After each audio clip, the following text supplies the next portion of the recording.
Grab a cup of coffee. Answer one more email. Stay late. Finish your to-do list. It's evening, watch 2 Netflix episodes, scroll once more, read the last notification, then crash. It's 6 a.m., the alarm drags you back into the same loop, and you wonder why you're exhausted. If you're always tired, you don't have a motivation problem. You have a recovery problem, because performance isn't built during work, it's built during recovery.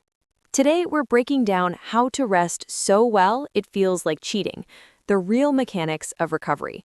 And later, I'll show you why doing nothing is the highest form of productivity. Let's start with the first lie you need to erase. 1. The laziness lie. We live in a culture that worships the hustle. We're told that if we're not moving, we're losing. So the moment we sit down, we feel guilty. We call it laziness, but that's the first lie you need to unlearn. Rest isn't laziness. It's a biological necessity that prevents burnout and keeps you functional. Think of your brain like a high-performance engine. If you run a car at redline for hours without stopping, it doesn't become stronger, it seizes. It doesn't matter how expensive the car is, physics always wins. Burnout isn't a sign of weakness, it's a sign of a system that's been denied its maintenance cycle. So when you choose to rest, you aren't quitting. You're taking a mid-race pit stop so you can finish the marathon while everyone else crashes on the sidelines. 2. The growth principle. Muscles versus mind. To understand why rest is a cheat code, look at biology. When you go to the gym and lift heavy, you aren't getting stronger in that moment. You're doing the opposite. You're creating tiny damage in the muscle fibers. That stress is the signal.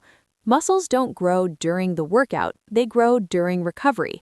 The same logic applies to your mind. Deep work is a form of strain. Your attention gets fatigued. Your focus system gets overused, and the quality of your thinking starts to drop. But creativity and clarity don't expand while you're staring at the screen. They expand in the gaps between the work. That's why your best ideas show up in the shower, on a walk, or the moment you stop trying. Your brain finally has space to connect the dots and organize what you've been feeding it. If you're realizing your rest days might be your most productive days, hit the like button. It tells the algorithm recovery truly matters. 3. The digital shield. Killing the noise. The greatest enemy of deep rest is the rectangle in your pocket. Your brain was never built for a 24/7 stream of micro-stress. Emails, pings, headlines, notifications. Every time you check your phone, your nervous system wakes up. Even if you're sitting on the couch, your nervous system is still in on-call mode. So if you want to rest like a pro, your recovery blocks can't include the phone. No email, no quick check. That's not recovery, that's interruption.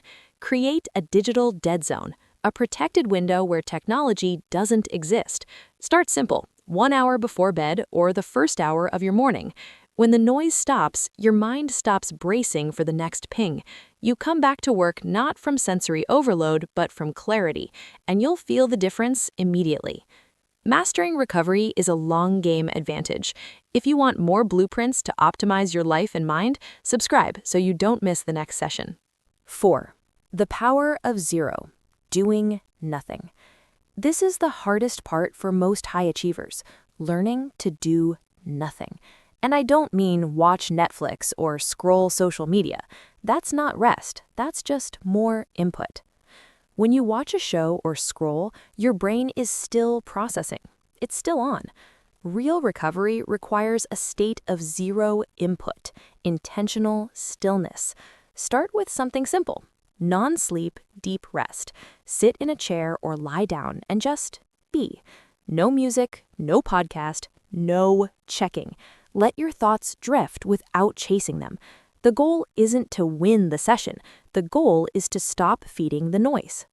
This is where meditation becomes an unfair advantage. Meditation isn't about having zero thoughts. It's about training your brain to stop reacting to every internal ping. And even a few minutes of true stillness is like clearing the cache on your mental computer. So when you switch back on, you're faster, calmer, and sharper. 5. The cheat code protocol. If you want to rest so well it feels like cheating, you have to treat downtime with the same discipline you treat work.